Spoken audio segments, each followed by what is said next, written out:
All right, y'all. Welcome, man. Appreciate y'all for tuning in, man. My name King Tay, and today I'm gonna figure out how to get y'all set up for your recording all together. Right? We're gonna get your routing done today. We gonna get what else? I got a list here. Let's go through it quick. We're gonna get all your subs put together. We're gonna get that's all your routing. We're gonna make sure that you understand some of the short keys that are very helpful.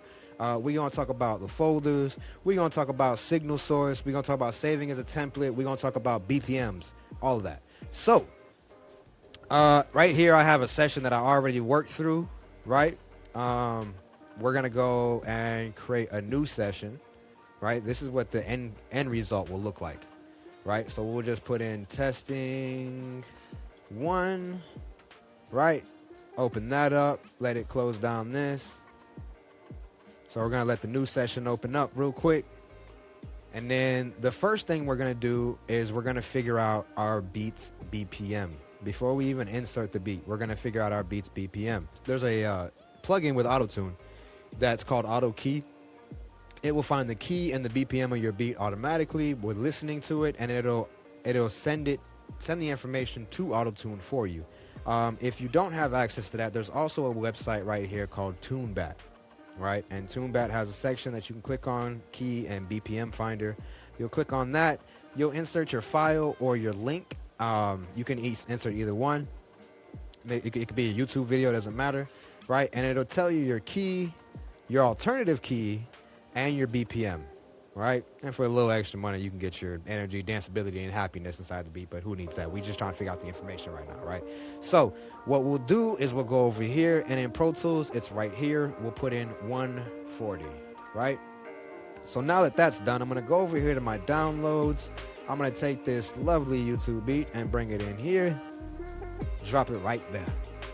Feel me? So now it's going to open, and it's opening in the BPM that it's in now, because it doesn't have to stretch or shorten. You could do it afterwards. I just like to do it beforehand before I touch anything else, because that means I don't have to worry about it anymore at all throughout the rest of my mix. All right, so I'm recording, right? And I'm an artist, so I'm not doing just one track on my record. I need a couple of main tracks. I need a chorus track. I need background vocals. I need ad-libs. So let's go on and add those real quick. So the quick key to do that, you can go up here and press on track, but it shows you right here too, and it'll show you on Mac as well.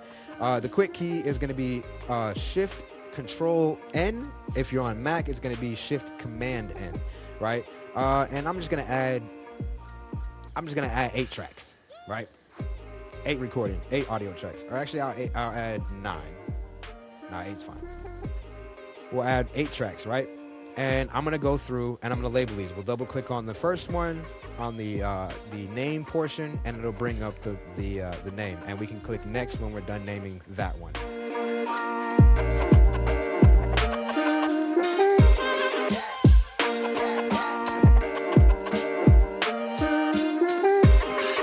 All right, so now we have all of our tracks named, which is very important.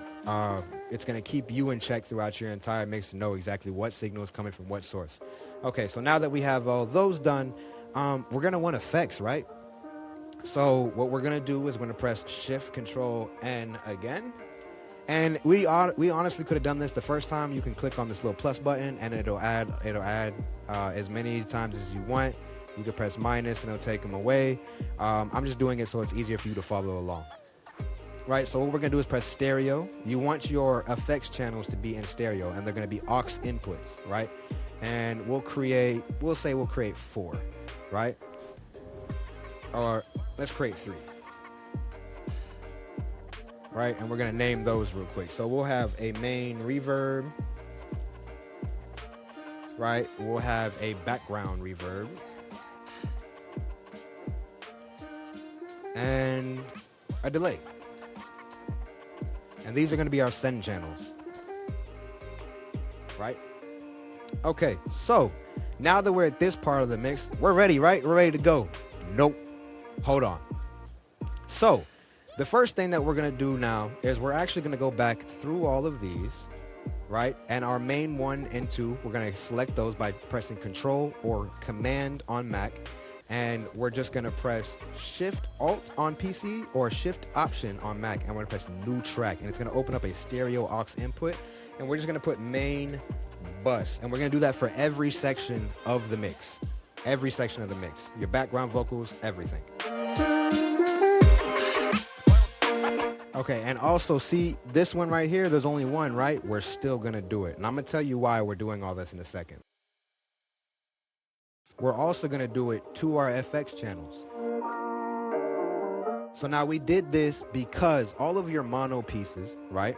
One of the reasons is all of your mono pieces are now in a stereo sound, right? Which means you have left and right channels. You have more capability to be able to make your mix sonically pleasing.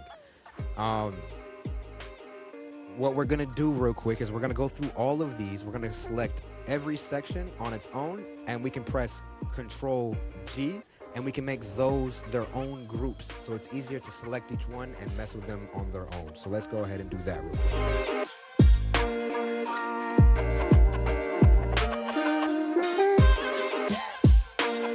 Okay, so now what we've done is made it significantly easier to be able to affect a certain part by itself.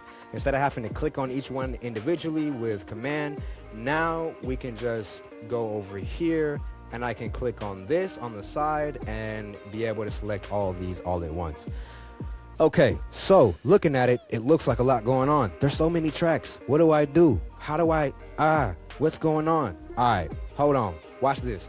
So you go over here to the side right here in the groups. You're gonna click on whichever group you're about to affect, right? And we're gonna go to the name area, right? And we're gonna right click. On that right click, we're gonna go to move to, and we're gonna press new folder. We're gonna put the name of that section. We'll create, and bada bing, bada boom.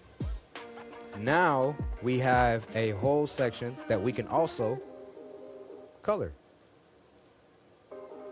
And these are all together now. Why didn't I do that? Why didn't I do the bus track? Because then I know that that is the track that I use to be able to take care of the entire blend altogether. I'm going to explain more about certain pieces that I did afterwards. This is just to get you set up first, and then I'm going to tell you exactly what the purpose of doing certain things were. So we're going to select all those, and we're going to do the same thing all the way through.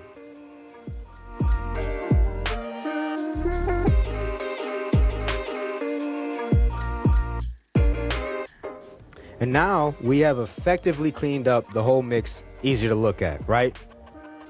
We're ready to go, aren't we? Not yet. So one more time, we're gonna press Shift, Control, N, right? We're gonna go over here, we're gonna press stereo. We're gonna go and make it an aux input. And then right there where it says aux, the name, we're gonna change that to Submix, right? We're gonna press this little plus button right here. We're gonna go to stereo again. We're gonna press master fader, and we're not gonna mess with that at all. Afterwards, we're just gonna press create. And now we have something called a submix at the bottom and a master, right? So basically what the submix is a pre-master mix. This is where your glue compression is gonna go to try to bring your vocals and the beat together and the rest of the dynamics of your song all together. So it fits and it doesn't sound like parts are getting too loud, too low, whatever. This is where that's gonna happen. All right, so I'm gonna go here. I'm gonna open up all of these. Now remember I kept them all the same color, the buses.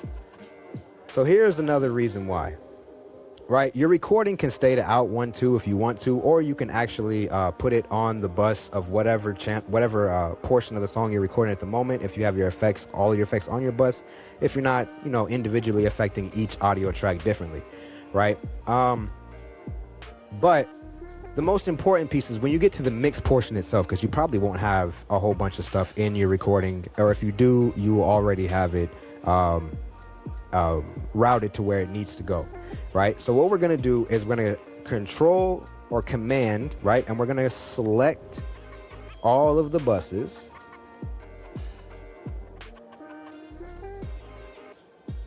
Right? And then we're gonna go here to the output again, and we're gonna press that Shift Alt or Shift Option on Mac, right? And we're gonna go to track. We're not gonna press new track this time, we're gonna go to track, right? Because we already created our submix, and then we're gonna click on the submix, and now your entire mix shouldn't have a 1 2 on it anywhere, except for maybe your recording track, but eventually that'll be gone too as well, right? Your entire mix should say something under each one of the outputs, right? Your mono should be going to a bus somewhere, and then your bus should be going to your submix. Okay, so essentially what we've done here is cleaned up your session and created it so that there is no mono right down the middle area at all on your mix. You have complete control over your entire stereo mix. It doesn't sound like you're being beat in the head with your vocals down the middle anymore. It sounds like it's spread out. You're automatically going to see the difference inside your mix once you start applying these rules to it. The importance here is to know that, like, when you get your stuff all put together, right, and you get your blend right, now you don't have to touch anything but your master fader up and down on the bus channel. That will make it so once you've blended your vocals in and they sound good and you feel like you've done a great job to make them sound good together, now you can make it so that you can bring up the volume in a certain area, up or down, wherever you want. And then on top of that, your glue on the end. Like I keep saying, this is going to change your entire mix. So without further ado, I appreciate y'all for pulling up. If you aren't subscribed, please subscribe. You gonna get more sauce, I promise you. If you ain't liking the video, then you just a hater. If you ain't commenting, it is what it is. You know what I'm saying? I understand you came to get the sauce, not talk. You feel me? So I appreciate y'all for pulling up. And as always, stay dangerous.